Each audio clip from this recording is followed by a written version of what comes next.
তো প্রিয় দর্শক মণ্ডলী, আসসালামু আলাইকুম। সকলে কেমন আছেন? আশা করছি সকলে ভালো আছেন। তো আজকে বিকেলবেলা দুপুর থেকেই প্রচণ্ড বৃষ্টির কারণে বের হতে পারি নাই।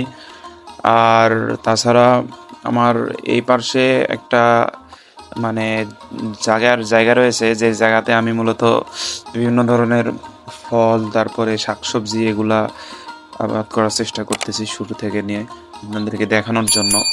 তো এপাশে যে এটা দেখতেছেন, এটা হচ্ছে শাক, কচু শাক।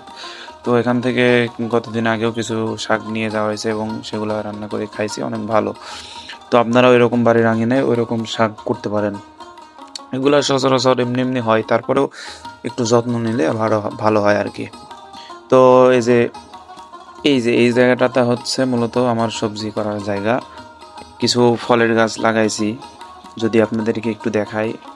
তো এই দেখুন, প্রচুর মুরগি। এই মুরগিগুলো আমারই আর কি, খামারের মুরগি। তো এখানে সবগুলা এসে বসছে।